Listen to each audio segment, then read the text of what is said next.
Welcome to Behind the News, your source of information about current affairs and their analysis. I'm joined by Mohammad Rizwan in our studios, and we will start our today's show with a very burning issue of migration. As we all know, that Canada is going to sign a UN sponsored immigration pact, so which Conservative Party is not very happy about. And we all know that migration has been the major reason among both the parties for conflict. So would you like to shed a little light upon that?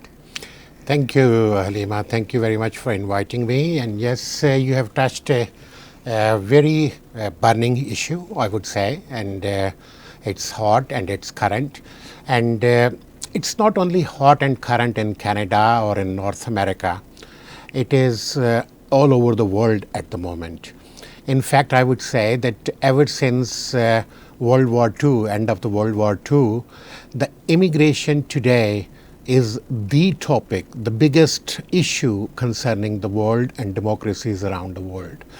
The social change it is bringing, the political upheavals we have seen in Europe and in America and the other parts of the world, this is something very big.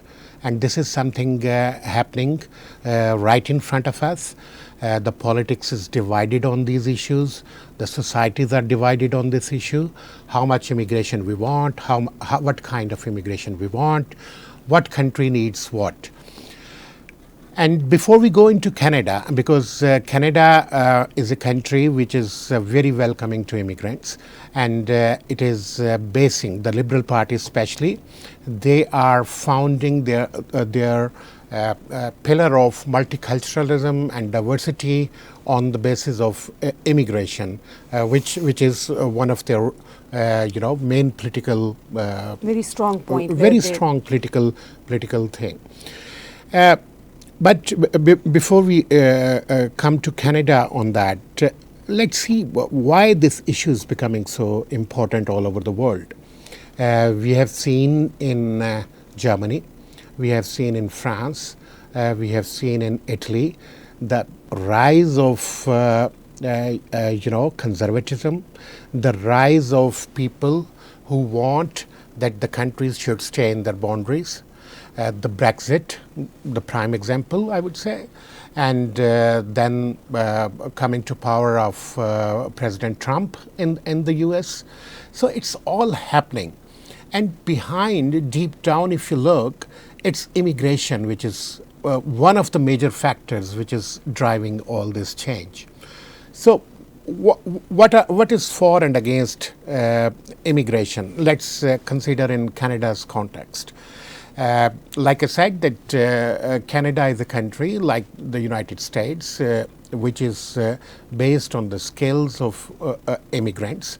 This is a country which is built by the immigrants, because the First Nation people, now if we see them, they are not, they are on the fringes of a country's economy at the moment, and the immigrants, be it Europeans or from the other parts of the world, they are driving this country's economy and politics.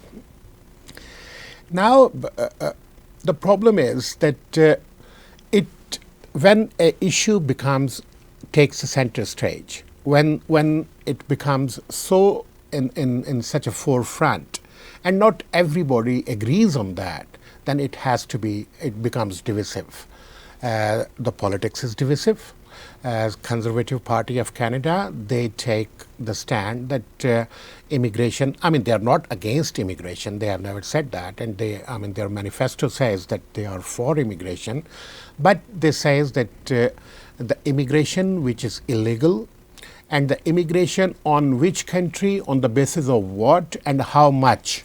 The basic principles they want to set about certain rules for that to reinforce how to get a very qualitative type of immigration. And because we need immigrants.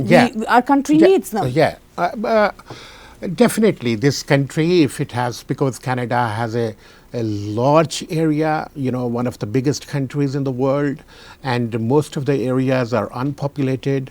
it has immense, basically unlimited potential to grow economically if those areas are populated. So the potential is immense, and it can only be built by if you bring in people, the workforce, which could contribute to this economy. But at the same time, when the economy is not, economy doesn't, keeps going up, and it doesn't stay on a particular trajectory. It keeps going up, and then it falls, then it spikes rather, and so it has its curves all the time. It's ups and downs, and so we can see the global trend also. Like we are living in a global village where we have to see so many things economically. It's up and down economically, and at the same time, your immigration intake has to be adjusted according to those economic trends. So that is very important. That's what Conservative Party is saying, that we have to adjust our immigration according to our needs, which is fair enough. But at the same time, the Liberals who are in power now, Prime Minister Trudeau, they basically, according to, as the Conservatives say it, they are giving it a blanket approval. So this is the kind of thing which is dividing Canada on the issue of immigration. Both parties want immigration, but Conservatives, they don't want illegal immigration. They want very strict refugee controls, and they do not want a kind of blanket immigration. They want it according to the skills and the needs of the country. And you see, our immigration is such that if it is not properly seen and given importance to, then we are going to have a lot of unnecessary burden on our economy and on needs of our people, because we are a welfare state. Still, we are in this difficult time. One refugee, Halima, I tell you, one refugee, when he or she crosses the border into Canada, it costs in the first year more than $19,000 per year on the upkeep of one refugee. And it's not one refugee alone, and it's basically families, they come in. And basically what's happening is, people from Haiti, Honduras, Nigeria, and other parts of the world, they get a visit visa or whatever to the US, and then they don't stay in the US. They take a road to the to Canadian, Quebec border, and they get into it because they are not asked many questions. And they avoid, by doing so, they avoid the safe third country agreement also. If they land on the airport, they could be turned back, but on the border, they can't be turned back. So these are kind of things which Conservative Party is saying that we need to tighten this control. And look at what's happening in Ontario. Recently, the Ontario Premier, Doug Ford, he said to Prime Minister Trudeau that we do not have even enough space to keep those all refugees. So we have, I think the time has come when government has to clearly define that who is a refugee and who is not, one, and who is economic migrant and who is not. And on top of that, what Canada needs and where it needs.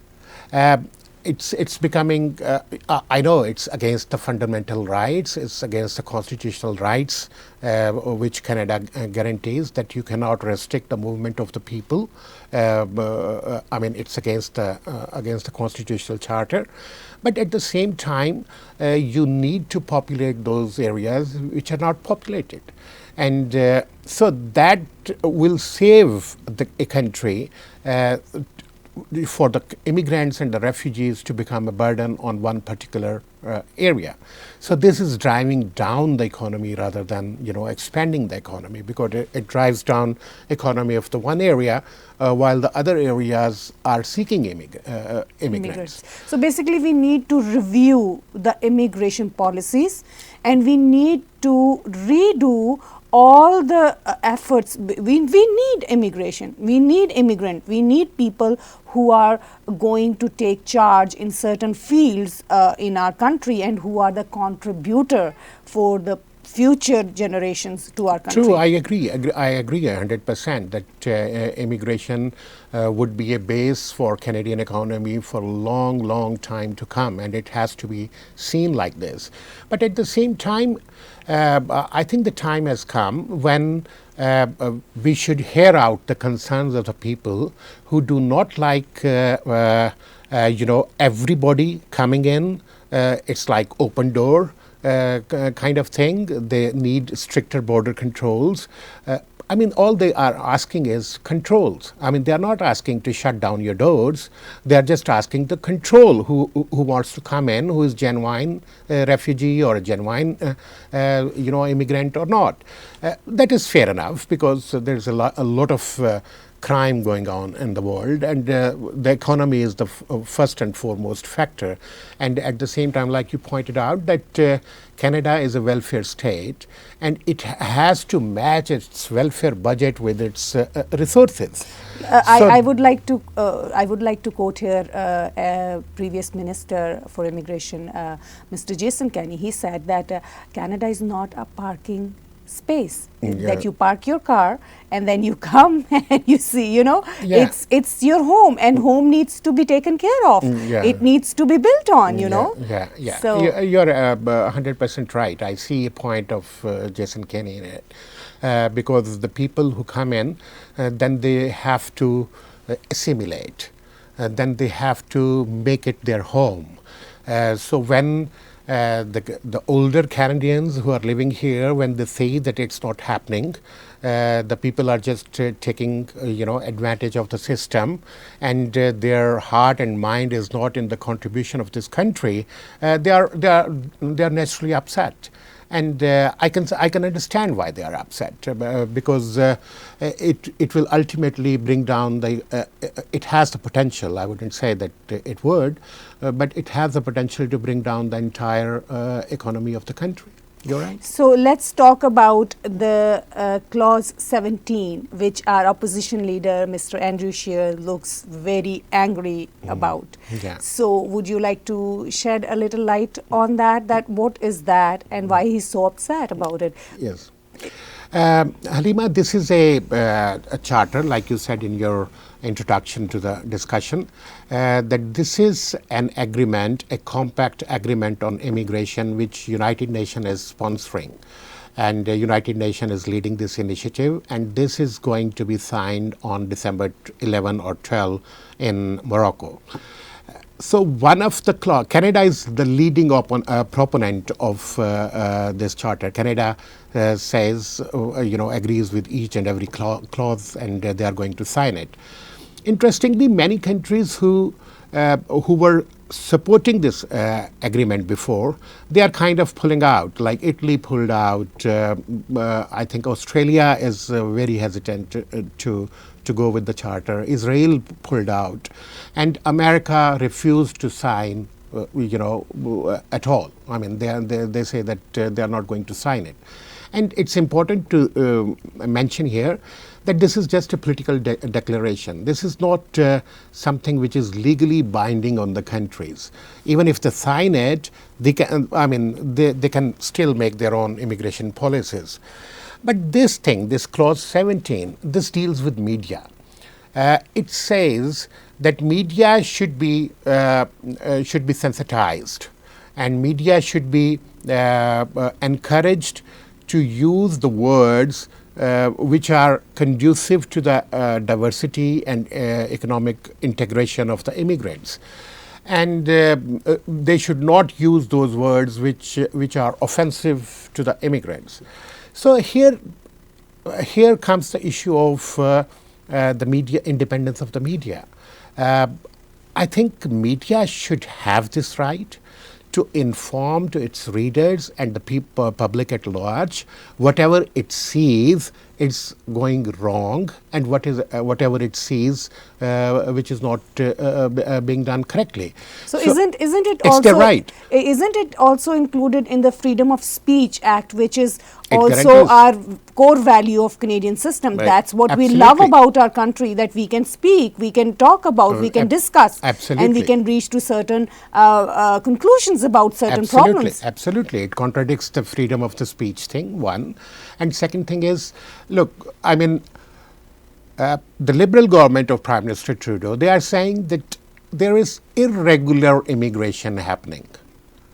They are not saying it's illegal immigration happening. I mean, what is irregular? I don't understand it. I mean, it is either legal, somebody is entering the country legally, or somebody is entering the country illegally. I think there can be third ways, but it's not irregular. It doesn't make conveys the meaning, in full. So this was the concern of Andrew Scheer, the opposition leader, and he stood up in the parliament and challenged the Trudeau government that, look, I mean, the media should not be, in whatever circumstances, should be, guided or, encouraged or to, kind of coaxed that what they can write or what they cannot, and what kind of terms they should use about immigrants. This is not fair, and I agree with that. So we will be continuing our talk. We are going to shed some light and touch upon South Asia, particularly Pakistan, and the visit of Zalmay Khalilzad. So before we will go and discuss about it, let's go for a short break.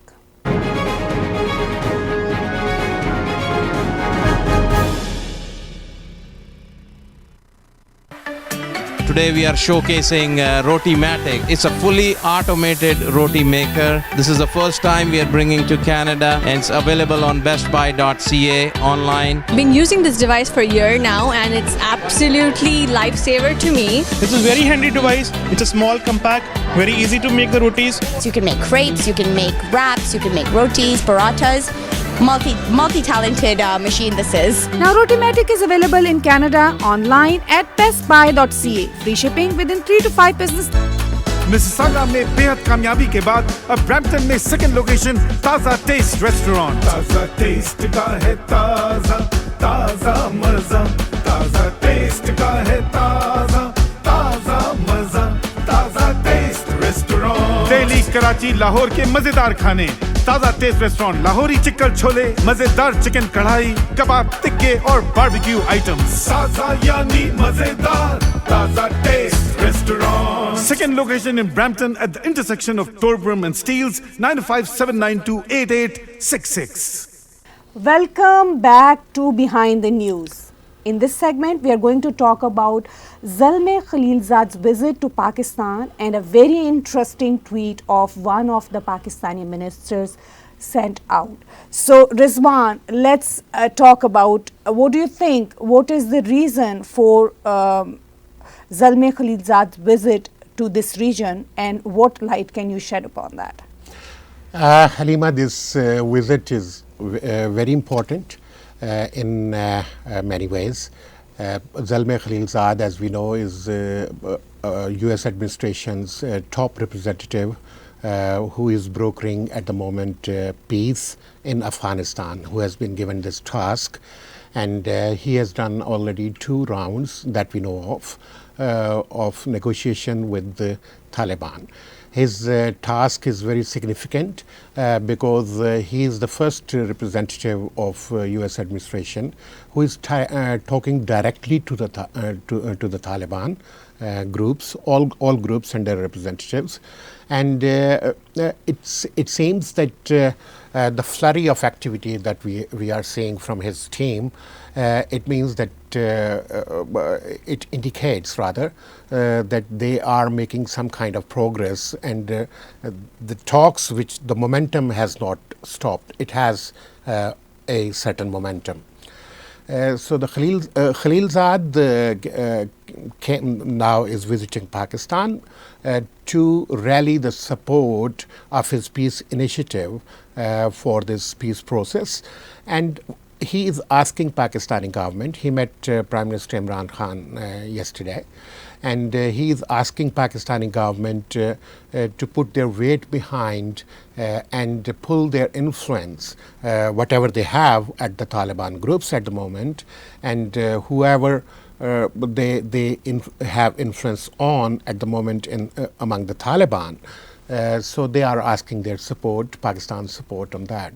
As we know that we have spoken, probably in previous discussions as well, that Pakistan, unlike in the past, when Pakistan was a key player in formulating and forming basically Taliban and making them right to Kabul and take the government in Kabul, those days are gone now.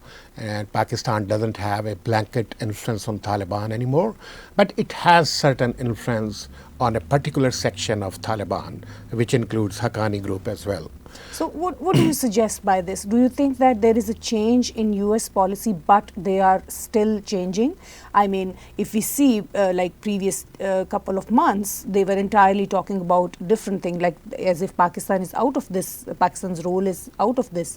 But now it looks like that Pakistan is re-engaging itself into it. What would you say about that? No, Pakistan's role never completely eliminated or diminished. The role was always there, but the role I'm trying to say now is a lot limited than it used to be. It used to be Pakistan used to be a key player. Pakistan used to be a main player of the of that conflict because of its blanket influence, almost blanket influence on Taliban. But all I'm saying now is that that role has diminished a lot, but it still has a significant influence on Taliban groups. So Zalmay Khalilzad is asking Pakistan government to put their weight behind his peace efforts and to convince those people who are still fighting the US troops in Afghanistan to bring them to the negotiation table, like the US is trying to bring all the parties on the negotiation table for these peace talks. So these peace talks are currently having a reasonable pace, I would say. The Russia had their own version of peace talks, like we said, in the form of Moscow format, in which it was significant because Taliban participated in those talks, and the Afghan governments also participated in those talks, and that was for the first time. It was the first. But the major initiative is being run and driven by the US and the Zalmay Khalilzad, who is a very experienced Afghan hand. He has been in Afghanistan in various roles, and he understands the ground realities like nobody else in Washington. And he is currently leading this process, and it seems to be making some progress. So let's talk about another current affair, which the State Department is very upset about: the closing of 19 NGOs, which were foreign NGOs running in Pakistan, and we see that they had been a very big influence on the state. So what would you tell us about it? Yes, Halima, this since we have seen we are witnessing a lot more totalitarian trends in Pakistan lately. So Rizwan, what do you think? Why these NGOs were ordered to back off? Halima, this you have to see something in the background of what's happening in Pakistan lately. Pakistan is more and more becoming a very closed kind of state and society, where state is exercising its repression on everything, every dissent, the political parties are being hounded, the media is being sidelined, and all these things are happening. So this NGO was on top of the agenda for a long time because Pakistani military and its, who operates the states basically, they always saw these NGOs as kind of foreign agents or, the kind of spies or something like that. And they always, they were never happy with their presence in Pakistan. And first these were, low kind of voices, but in this current environment, this NGO issue has sprung to the forth. And they have practically asked 19 leading NGOs, mostly Western and the US NGOs, to pack off and go back. So the State Department, I think the thing you were referring to, the State Department reacted on that, and it reminded Pakistan that most of the people working in those NGOs were Pakistanis. So there will be thousands who will be jobless. But I mean, it wouldn't matter for in kind of the way Pakistani state thinks, Pakistani military thinks, it wouldn't matter to them now. Because they have decided to eradicate, foreign influence. It's a kind of a reactionary kind of thinking which they are taking to the new heights now. Yes, they have asked them to go. They would go, obviously, but who will lose? I mean, would US lose? Who is going to suffer? Would people in Europe suffer? No.